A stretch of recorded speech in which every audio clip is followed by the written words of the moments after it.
ওকে, so hello man, welcome everyone, welcome সকলকে আমাদের the way of solution and TWS একাডেমিতে। আজকের সেশনটা আমরা নিয়ে চলে এসেছি আরেকটা মোস্ট ইম্পর্টেন্ট সায়েন্সের প্রিভাইকিউ সেশন। যে সেশনের কোশ্চেনগুলো কিন্তু প্রধানত আমরা নিয়েছি রেলওয়ের বিভিন্ন বিগত বছরের কোশ্চেনের সেটগুলো থেকে।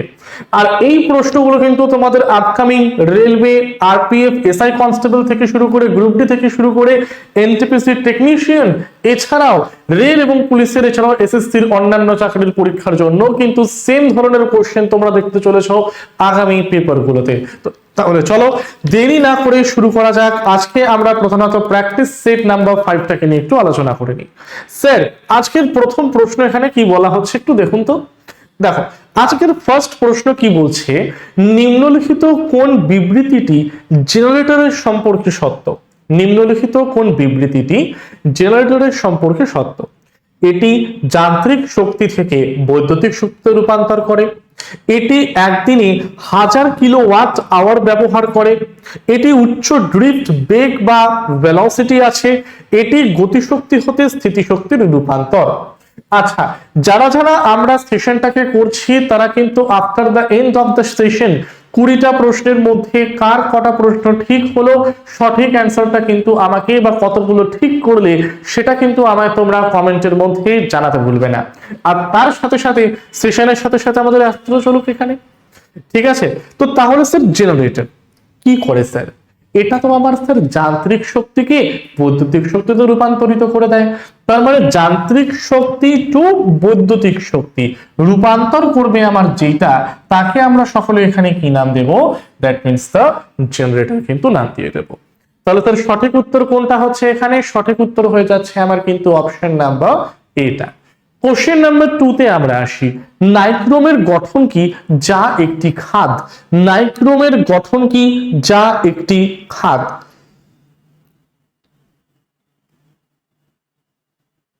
বলো স্যার, নাইক্রোম কি স্যার? আমরা অনেক সময় এটাকে সংকর ধাতু বলে চলি, তাই না? নাইক্রোমকে কিন্তু অনেক সময় সংকর ধাতুও বলা হয়। তাহলে বলা হচ্ছে যে নাইক্রোমের গঠনটা কি যা একটি খাদ? হুইচ অফ দ্য ফলোইং এখানে আমার কিন্তু সঠিক উত্তরটা হতে পারে? বলো দেখি।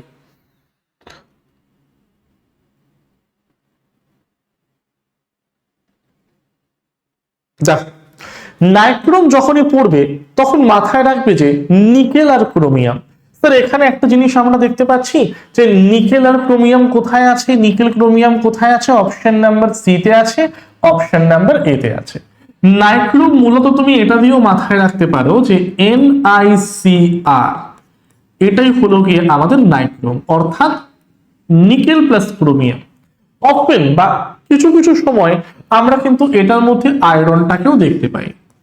তার মানে স্যার আয়রন, নিকেল এবং ক্রোমিয়াম, বাট নিকেল এবং ক্রোমিয়ামটা হচ্ছে গিয়ে মেইন কম্পোনেন্ট অফ নাইক্রোম। তার মানে স্যার সঠিক উত্তরটা কি হবে? Option number A, iron, nickel এবং ক্রোমিয়াম।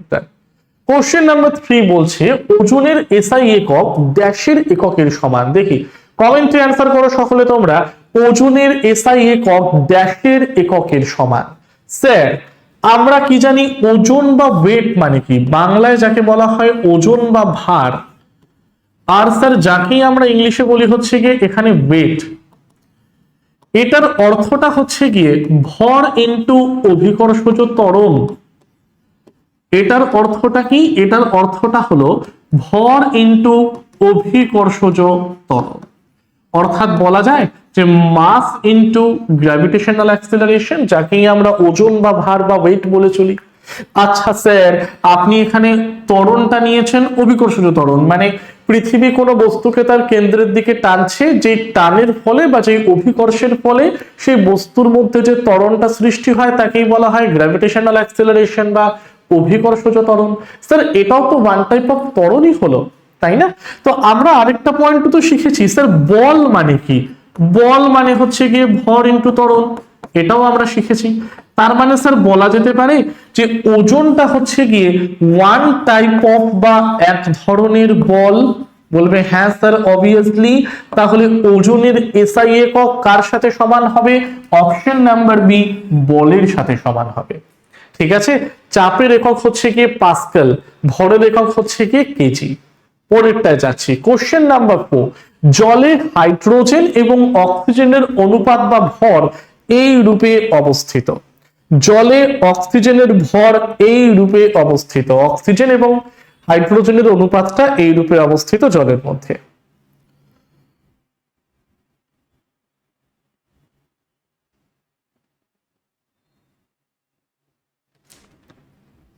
চলো স্যার বলো। আচ্ছা, যদি আমি অ্যাটমিক মাস এখানে দেখতে যাই, তাহলে হাইড্রোজেনের অ্যাটমিক মাস আমার কত হবে বলো তো? হাইড্রোজেন, আর এই হাইড্রোজেনের অ্যাটমিক মাসটাকে যদি আমরা এখানে দেখি, তাহলে সেটা হচ্ছে কি 1 গ্রাম পার মোল, এটাই বলা যেতে পারে।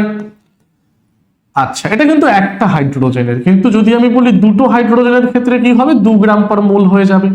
যদি বলা হয় অক্সিজেন, অক্সিজেনের অ্যাটমিক মাস হচ্ছে আমার কত স্যার? 16 গ্রাম পার মোল। এবারে আমায় দেখতে হবে জল অণু অথবা H2O এর মধ্যে হাইড্রোজেন আছে হচ্ছে গিয়ে দুটো, অক্সিজেন হচ্ছে আমার একটা। তাহলে একটা হাইড্রোজেনের যদি 1 গ্রাম পার মোল হয়, দুটো হাইড্রোজেনের হচ্ছে গিয়ে 2 গ্রাম পার মোল, আর অক্সিজেনেরটা হচ্ছে গিয়ে 16 গ্রাম পার মোল। কাটাকাটি করো, তাহলে ভ্যালু হচ্ছে আমার কত স্যার? 1:8 হয়ে যাবে আমার রাইট অ্যান্সার। কোথায় আছে? Option number D. Option number D 1:8 হচ্ছে গিয়ে কিন্তু আমাদের রাইট অ্যান্সারটা। কোশ্চেন নাম্বার 5, বৈদ্যুতিক বাল্বে টাংস্টেন কেন ব্যবহার করা হয়? জলদি কমেন্টের মধ্যে অ্যান্সার করো তোমরা সকলে। বৈদ্যুতিক বাল্বে আমরা কেন টাংস্টেনকে ব্যবহার করি? বৈদ্যুতিক বাল্বে কেন টাংস্টেন ব্যবহার করা হয়? বৈদ্যুতিক বাল্বে কেন টাংস্টেন ব্যবহার করা হয়?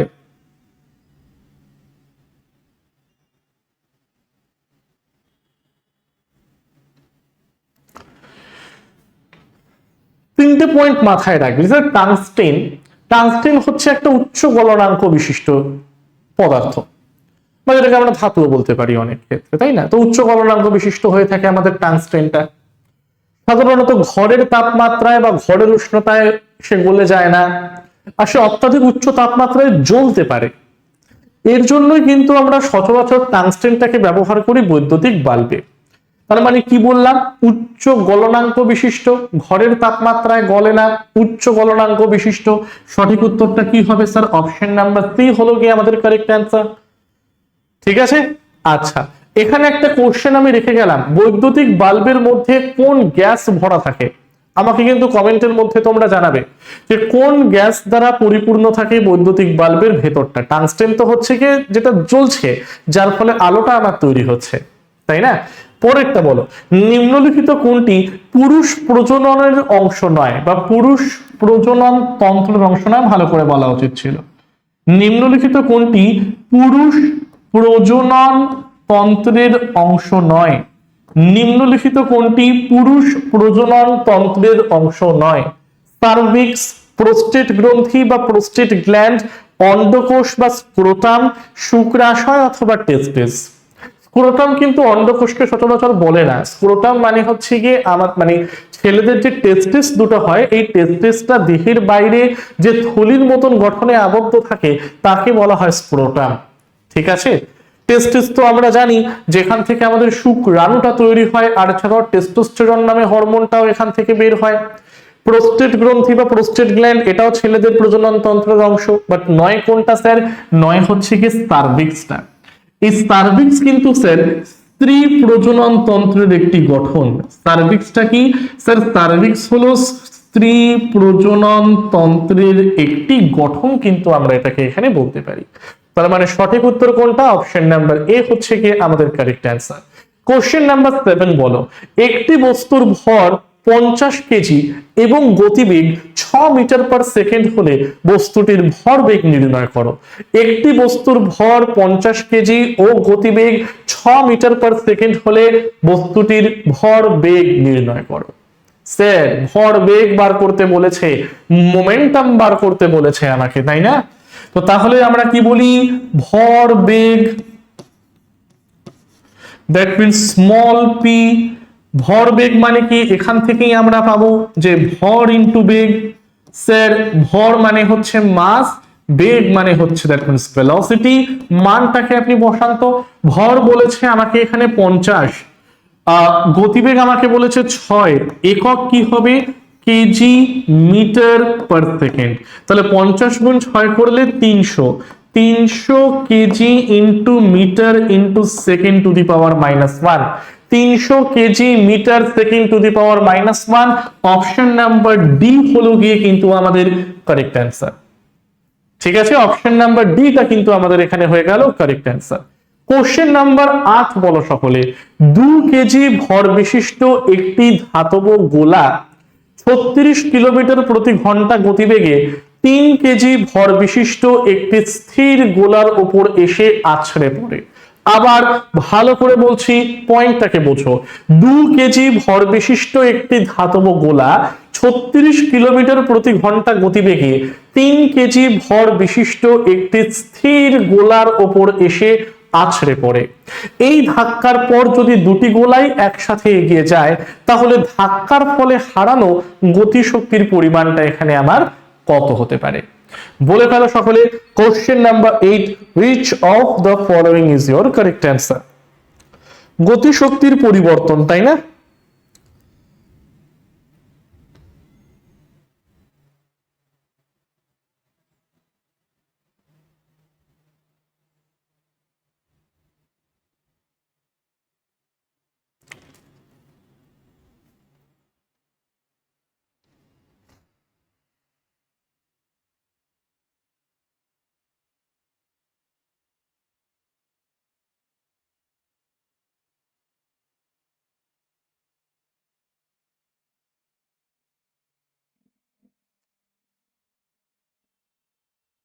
চলো দেখে নিই আমরা। স্যার আমাকে বলা হচ্ছে যে একটি ধাতব গোলা যার ভর হচ্ছে গিয়ে 2 কেজি। আচ্ছা, ধাতব গোলা, স্থির গোলা। আচ্ছা চলো প্রথম গোলা বলছি, যেই গোলাটা আমার একটা বেগ নিয়ে আসছে সেটাকে আমরা বললাম প্রথম গোলা। স্যার প্রথম গোলার মাস m1, সেটা কত বলেছে আমাকে? 2 কেজি। আচ্ছা, প্রথম গোলা একটা বেগ নিয়ে আসছিল, সেই বেগটা কত? 36 কিলোমিটার পার আওয়ার। তাহলে প্রথম গোলার বেগ যদি আমরা ধরি, বা ইনিশিয়াল ভেলোসিটি বা প্রারম্ভিক বেগ যদি আমরা নিই, তাহলে সেটা হচ্ছে কত? 36 kilometre per hour. Kilometre per আওয়ারকে মিটার পার সেকেন্ডে কনভার্ট করতে চাই, তার জন্য 5/18 দিয়ে গুণ করতে হবে। গুণ করো, 36কে 18 দিয়ে কাটো 2, 5 গুণ 2 করলে হচ্ছে কি 10 মিটার পার সেকেন্ড। বলবে হ্যাঁ স্যার ডান। এবারে যেটা আমার স্থির গোলা ছিল বা দ্বিতীয় গোলা, স্যার দ্বিতীয় গোলাটা এখানে আমার কি? দ্বিতীয় গোলাটা আমার এখানে স্থির গোলা ছিল। আচ্ছা স্যার, দ্বিতীয় গোলার মাস বা m2, তার মান তুমি কি ধরবে এখানে? 3 কেজি। আচ্ছা স্যার, এবারে দ্বিতীয় গোলা তো স্থিরাবস্থায় ছিল, তাহলে স্থিরাবস্থায় থাকলে কোন বস্তুর ইনিশিয়াল ভেলোসিটি বা প্রারম্ভিক বেগ আমার কত হয়? 0 হয়ে যায়। তো তার মানে আমি বলতে পারি দ্বিতীয় গোলার বেগ বা প্রারম্ভিক বেগ, যেটাকে আমি u2 দিয়ে ডিফাইন করছি, তার মানটা হচ্ছে কি 0 মিটার পার সেকেন্ড। স্যার আমরা কিন্তু পেয়ে গেছি। এবারে ধাক্কার ফলে হারানো গতিশক্তির পরিমাণ বের করতে হবে। স্যার ধাক্কার ফলে হারানো গতিশক্তির পরিমাণ, ধাক্কার ফলে হারানো গতিশক্তির পরিমাণ, অর্থাৎ স্যার যেটাকে আমরা বলি পারফেক্টলি ইনএলাস্টিক কলিশন, তার একটা সূত্র আছে, তাই না? তো এই শর্তটা আমায় কি বোঝাচ্ছে? পারফেক্টলি ইনএলাস্টিক কলিশন, পারফেক্টলি ইনএলাস্টিক কলিশন বলা হয় এটাকে, তাই না? এবারে তাহলে বের করুন, ফর্মুলাটা দিয়ে বের করুন। তাহলে এখানে ধাক্কা লাগার পরে গতিশক্তির পরিবর্তন, kinetic energy half into m1 into m2 by m1 plus m2 into কি হয়? ইন্টু হচ্ছে কি u1 প্লাস u2, তার মানের স্কোয়ার হয় সেটা। তাহলে এটা হলো কি সেই পারফেক্টলি ইনএলাস্টিক কলিশনের ক্ষেত্রে যে গতিশক্তির পরিবর্তনটা, সেটা বের করার ফর্মুলা এখানে আমরা দেখতে পাচ্ছি। স্যার খুব ভালো কথা, সব তো আমরা জানি। কাইনেটিক এনার্জি m1 এর মান বলছে আমাকে 2 আর m2 বলছে 3।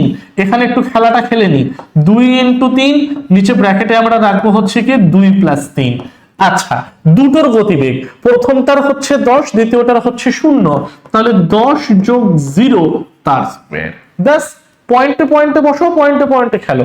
তাহলে এখানে 2 দিয়ে 2 কে কাটলাম, তাহলে কি রইল 3/5 ইনটু এখানে কি হবে 10 যোগ 0 মানে 10, 10 এর স্কয়ার মানে হচ্ছে 100।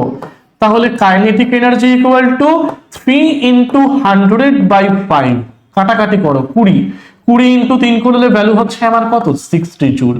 তাহলে সঠিক উত্তর কোনটা হবে sir? Option number C, 60 joule হবে আমাদের রাইট অ্যান্সার। এই সূত্রটাকেও কিন্তু দেখে নিও তোমরা সকলে, পরীক্ষার জন্য কিন্তু আমাদের খুবই খুবই খুবই ইম্পর্টেন্ট। ঠিক আছে, এই টাইপের প্রশ্ন তোমরা বিশেষ করে সিডিএস লেভেল অফ এক্সামেও কিন্তু দেখতে পারবে। ঠিক আছে স্যার, পরেরটায় যাচ্ছি। কোশ্চেন নাম্বার 9 বলো, মিথেন, ইথেন এবং বিউটেনের আণবিক সূত্র যথাক্রমে CH4, C2H6 এবং C4H10 হয়। তাদের নিজ নিজ গবেষণামূলক সূত্রটা কি হবে? তাদের নিজ নিজ গবেষণামূলক সূত্রটা কি হবে? মিথেন, ইথেন, বিউটেন, অর্থাৎ স্যার এরা কিন্তু প্রত্যেকে আমাকে অ্যালকেনকে বোঝাচ্ছে। এরা প্রত্যেকে কাকে বোঝাচ্ছে? অ্যালকেন। অ্যালকেন মানে কি? Carbon carbon single bond. আর অ্যালকেন চেনার ফর্মুলা CnH2n+2, যেখানে এনটা কি করছে? পরমাণুর সংখ্যাটাকে কিন্তু নির্দেশ করছে, তাই না? এবারে বলো গবেষণামূলক সূত্রটা আমার এখানে কি হবে?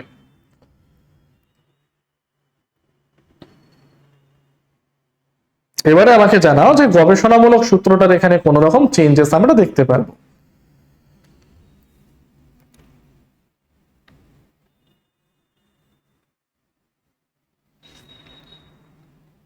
আচ্ছা, ফার্স্ট তো জানতে হবে যে গবেষণামূলক সূত্র মানে কি। স্যার গবেষণামূলক সূত্র মানে হচ্ছে যেটাকে আমরা ইংলিশে বলি এম্পিরিক্যাল ফর্মুলা, যাকে আমরা প্রত্যেকে কি নাম দিয়েছি স্যার? যাকে আমরা প্রত্যেকে নাম দিয়েছি এম্পিরিক্যাল ফর্মুলা। ঠিক আছে, আর এই এম্পিরিক্যাল ফর্মুলাকে কি করতে হয়? বেসটাকে দিয়ে তাকে 2 দিয়ে আমাকে ভাগ করতে হয়, তাই না? এটাই তো এম্পিরিক্যাল ফর্মুলা, মানে সবচেয়ে সরল পূর্ণ সংখ্যার অনুপাত। এম্পিরিক্যাল ফর্মুলার অর্থটাই হলো সবচেয়ে সরল পূর্ণ সংখ্যার অনুপাত। আচ্ছা স্যার, এটাকে কি 2 দিয়ে ভাগ করতে পারবো? পসিবল নয়। তাই মিথেনের এম্পিরিক্যাল ফর্মুলা এটাই হবে C2H6, 2 দিয়ে ভাগ করি তাহলে C1H3 অর্থাৎ CH3। আচ্ছা স্যার, পেয়ে গেলাম। এটা হচ্ছে কি ইথেনের এম্পিরিক্যাল ফর্মুলা। বিউটেন C4H10, 2 দিয়ে ভাগ করতো তাহলে ভ্যালু কত হচ্ছে? C2H5, তাহলে এটা হলো বিউটেনের এম্পিরিক্যাল ফর্মুলা। ঠিক আছে, তাহলে CH4, CH3, C2H5, option number B হবে কি আমার কারেক্ট অ্যান্সার। ঠিক আছে, চলো কোশ্চেন নাম্বার 10 যাওয়া যাক। ডরমেন্ট ভ্রূণের সাধারণ বৃদ্ধি আবার শুরু করাকে কি বলা হয়?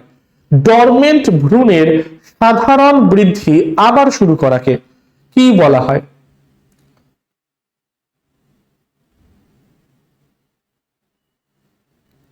বলো, আবার কি বলা হয়? আবার বৃদ্ধি, দেখো ডরমেন্ট মানে হচ্ছে কি বীজ প্রস্ফুটিত হতে পারছে না, কারণ বীজ প্রস্ফুটনের জন্য যে পরিবেশ দরকার সেই পরিবেশটা আমার নেই, তাই বীজটা আমার লুক্কায়িত অবস্থায় বা সুপ্ত অবস্থায় আছে, সে আমার বেড়ে উঠছে না। তো বলা হচ্ছে যে ডরমেন্ট ভ্রূণের সাধারণ বৃদ্ধিটা আবার যদি আমি শুরু করতে যাই তাহলে সেটাকে বলা হয় জার্মিনেশন। ওকে, জার্মিনেশন। আর এই যে বীজ অনুকূল পরিবেশে বাড়তে না পেরে সুপ্তাবস্থায় চলে যায়, এটাকে বলা হয় সিড ডরম্যান্সি। ঠিক আছে, চলো। আচ্ছা, পরবর্তী প্রশ্নে যাওয়ার আগে প্রত্যেকের জন্য একটা মোস্ট ইম্পর্টেন্ট অ্যানাউন্সমেন্ট, অর্থাৎ যারা তোমরা এবছর railway group D, NTPC, RPF SI constable এবং টেকনিশিয়ানের পরীক্ষায় বসছো এবং যাদের একদম বেসিক ক্লিয়ার নেই, তাদের জন্য কিন্তু আমরা TWS এর তরফ থেকে নিয়ে এলাম রেলওয়ে ফাউন্ডেশন ব্যাচ 2.0।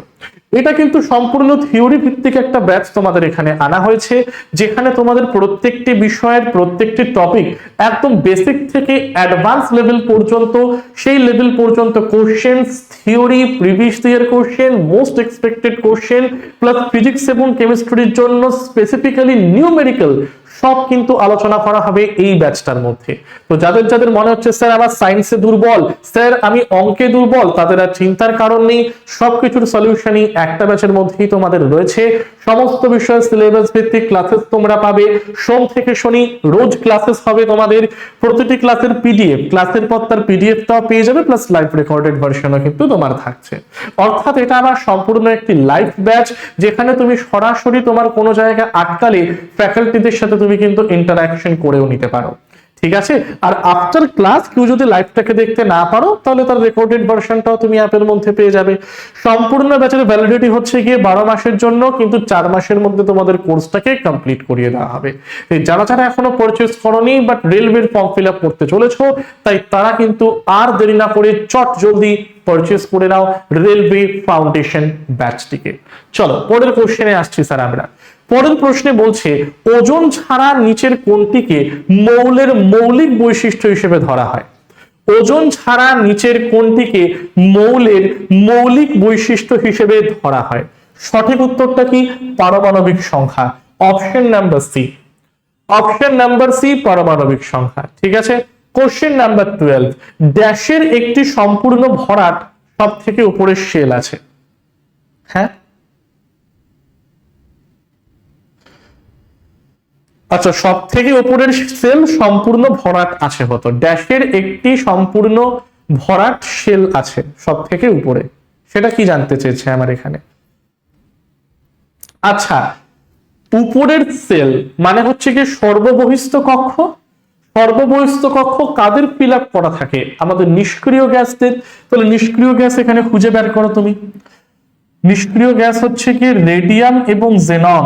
আচ্ছা, নিষ্ক্রিয় গ্যাস হচ্ছে রেডিয়াম জেনন, তার সাথে রয়েছে হলো কি আমার এখানে রেডিয়ামের সাথে রয়েছে হচ্ছে কি ফ্লোরিনের জায়গাটা, আর ফ্লোরিনের সাথে রয়েছে হচ্ছে কি আমার সেই জেননের জায়গাটা।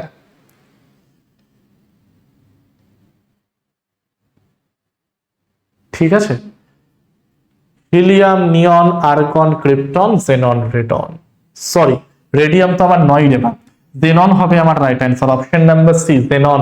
অষ্টক পূর্তি হয় না জেননের, তাই না? অষ্টক পূর্তি বলেছে। তাহলে কার উপরের সেল বা সর্ববহিস্থ কক্ষ ভরাট থাকে? নিষ্ক্রিয় গ্যাসদের। জেনন নিষ্ক্রিয় গ্যাস, জেনন হবে আমার অ্যান্সার। 13 বলো, ড্যাশের কোষ অনিয়মিতভাবে কোণে ঘন হয়ে থাকে। ড্যাশের কোষ অনিয়মিতভাবে কোষের কোণে গিয়ে ঘন হয়ে থাকে। বলো, parenchyma, collenchyma, aerenchyma, sclerenchyma. Sir parenchyma. Parenchyma মানে হচ্ছে গিয়ে 3 ধরনের প্যারেনকাইমা হয়। প্যারেনকাইমার মধ্যে আমরা স্ক্লেরেনকাইমা দেখতে, সরি, প্যারেনকাইমার মধ্যে আমরা অ্যাডেনকাইমা পাই, ইডিওব্লাস্ট পাই, ক্লোরেনকাইমাকে পাই। ক্লোরোফিল সমৃদ্ধ প্যারেনকাইমাকে বলা হয় ক্লোরেনকাইমা। যদি প্যারেনকাইমার মধ্যে এয়ার ভরা থাকে তখন তাকে বলা হয় অ্যারেনকাইমা। যদি প্যারেনকাইমার মধ্যে আমার বর্জ্য পদার্থ জমে থাকে তখন তাকে বলা হয় ইডিওব্লাস্ট। ঠিক আছে। তাই প্যারেনকাইমাটা আমার হবে না। স্ক্লেরেনকাইমা হচ্ছে কি মৃত কোষ দিয়ে তৈরি হয়, এটাও হবে না। এরেনকাইমা তো বললাম যেই প্যারেনকাইমা গ্যাস দ্বারা পূর্ণ তাকে বলা হয় অ্যারেনকাইমা। তাহলে পড়ে রইল কোনটা? Option number B collenchyma. হ্যাঁ, কোলেনকাইমা দেখবে উদ্ভিদের মধ্যে একটা মানে ইসে তৈরি করতে হেল্প করে, ঋজুতা তৈরি করতে হেল্প করে তারা। ঠিক আছে। চলো কোশ্চেন নাম্বার 14 বলো, একটি লেন্সের মধ্যে ফোকাল পয়েন্ট থেকে অপটিক কেন্দ্র বা আলোক কেন্দ্রের মধ্যে দূরত্ব কত হয়? একটি লেন্সের ফোকাল পয়েন্ট থেকে অপটিক কেন্দ্র বা আলোক কেন্দ্রের মধ্যে দূরত্ব কত হয়? লেন্স বললে আমরা কি পড়তাম? পোল থেকে ফোকাসের মধ্যে দূরত্ব। এখানে কি বলেছে? সরি, মানে মিরর বললে কি বুঝতাম? পোল থেকে ফোকাসের মধ্যে দূরত্ব। বাট এখানে কি বলেছে? লেন্স বলেছে, আর লেন্সের ফোকাল পয়েন্ট থেকে অপটিক্যাল পয়েন্ট বলেছে।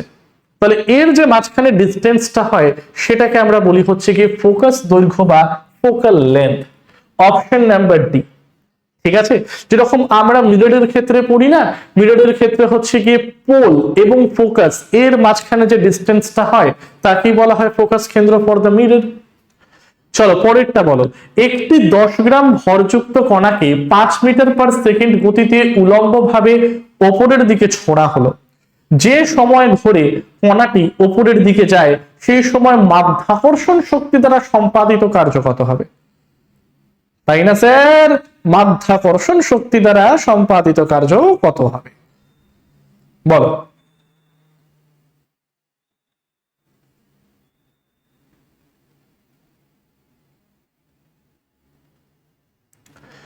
তার মানে বলা হচ্ছে যে একটি বস্তুর ভর হচ্ছে আমার 10 গ্রাম, তাই না? বস্তুর ভর কত বলেছে? বস্তুর ভর বা এম আমাকে বলেছে হলো গিয়ে 10 গ্রাম। আচ্ছা স্যার, এই 10 গ্রামটাকে আমি বলতে পারি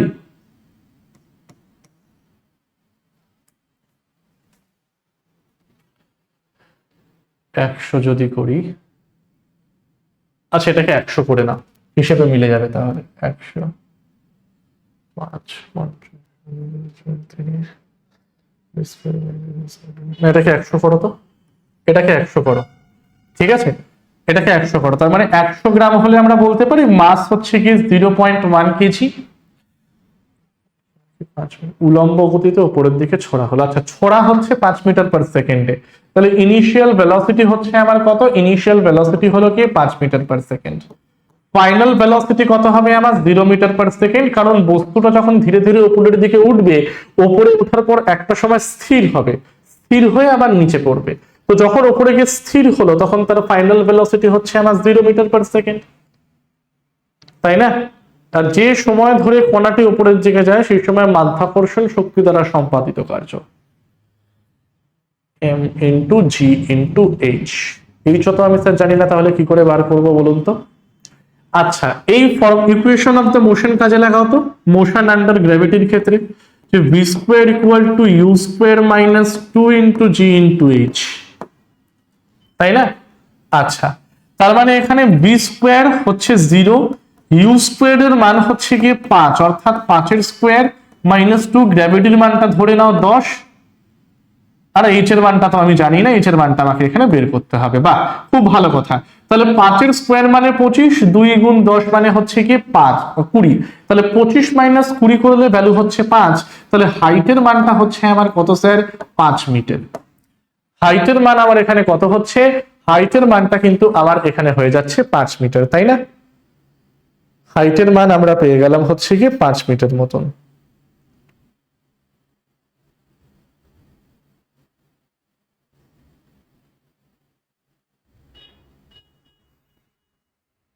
two into G into H,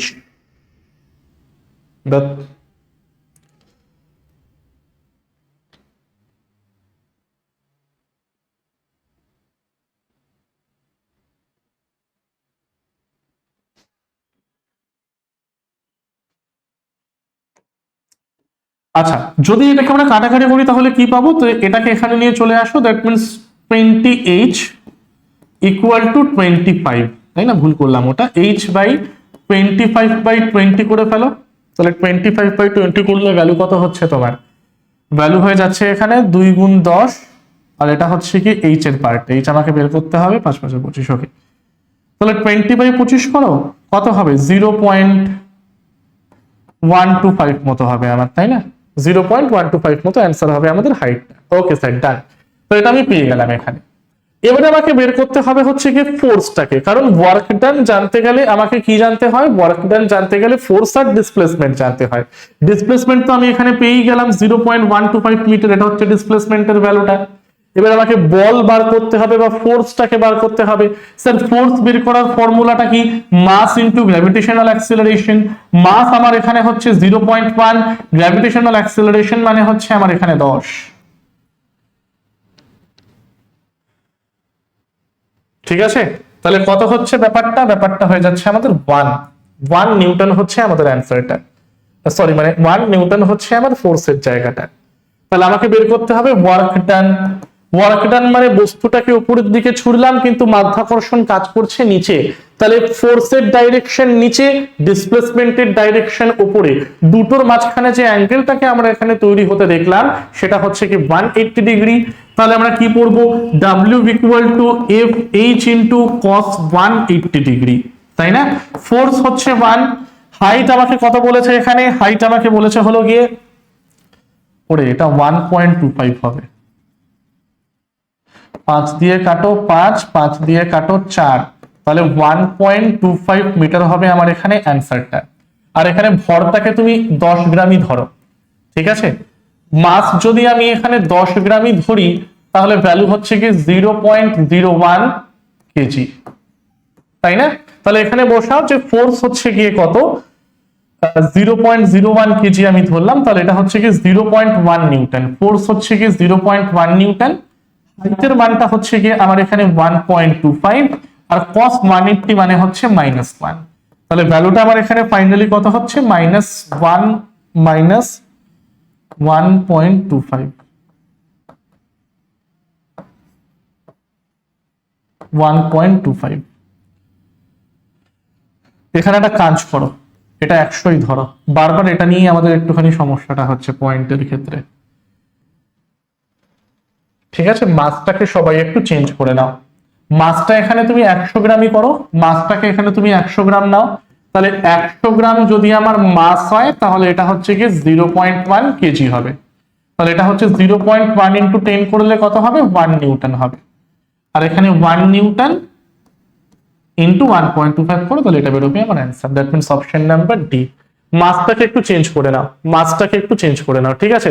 question number 16, পৃথিবী কোনো বস্তুকে নিজের দিকে আকর্ষণ করে, এটি হয়ে থাকে ড্যাশের কারণে, that means option number B, মহাকর্ষীয় বল, তাই না। চলো কোশ্চেন নাম্বার 17 আমরা চলে যাই। 17 বলছে যখন শব্দ যখন বাতাসের মধ্যে দিয়ে প্রবাহিত হয় তখন বাতাসের কণাগুলো, কারণ শব্দ আমরা কি জানি একটা অনুদৈর্ঘ্য তরঙ্গ, উদাহরণ শব্দ অনুদৈর্ঘ্যের পার্টটা, তার মানে উৎপন্ন তরঙ্গের দিক বরাবর কম্পিত হবে অলওয়েজ, ঠিক আছে। অনুদৈর্ঘ্য মানে কি, যেদিকে ওয়েভের মোশন পার্টিকেল ডিরেকশন দুটোই আমার সেম দিকে হলে তখন আমরা বলি অনুদৈর্ঘ্য, তাই না। তাহলে উৎপন্ন তরঙ্গের দিকে কম্পিত হওয়া, আর কে করে এটা, অনুদৈর্ঘ্যরা, শব্দটা কি অনুদৈর্ঘ্য তরঙ্গের উদাহরণ। বস্তুর বেগ সময়ের সমানুপাতিক, বস্তুর বেগ সময়ের সমানুপাতিক, তাহলে বলতে পারে যে বস্তুটি আমার এখানে সমত্বরণে আছে, অপশন নাম্বার ডি। বস্তুর বেগ সময়ের সমানুপাতিক, তাহলে বলা যেতে পারে যে বস্তুটি সমত্বরণে আছে। 19 বলছে দেখিনি, পেট হাইড্রোক্লোরিক অ্যাসিড উৎপাদন করে, অবভিয়াসলি স্যার, গ্যাস্ট্রিক গ্ল্যান্ডের তো কাজই এটা, গ্যাস্ট্রিক গ্ল্যান্ডের তো কাজটাই হচ্ছে গিয়ে আমাদের পেটের মধ্যে হাইড্রোক্লোরিক অ্যাসিডটাকে তৈরি করা। ওকে স্যার, ডান, এত পর্যন্ত আমরা বুঝে নিয়েছি। তারপরেরটা এখানে বলছে বদ হজম হলে পেট খুব বেশি অ্যাসিড উৎপন্ন করে, যার ফলে পেটে ব্যথা এবং জ্বালা হয়, যাকে আমরা অ্যাসিডিটি বলি।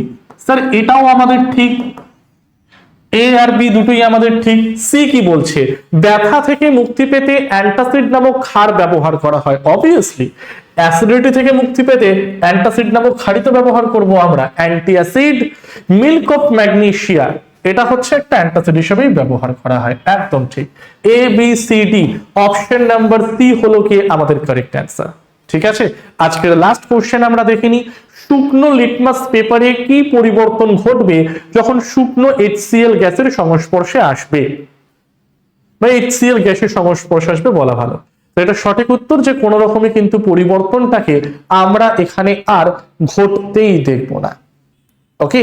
কারণ ড্রাই HCl যেটা, সেটা ডিজলভ হলেও কিন্তু H+ আয়নটাকে আমার দেয় না, তাই চেঞ্জ করার কোনো প্রশ্নই আমার নেই, ঠিক আছে। তো তাহলে আজকের 20টা কোশ্চেন এখানেই এন্ড করলাম। যারা অগ্নিবীরের ব্যাচ নিয়ে হতে চায় সেটাকে দেখে নিতে পারো, আর আমাদের অ্যাপের মধ্যে কিন্তু এখন এই ব্যাচগুলো আমাদের কন্টিনিউ ওয়েতে চলছে, ঠিক আছে।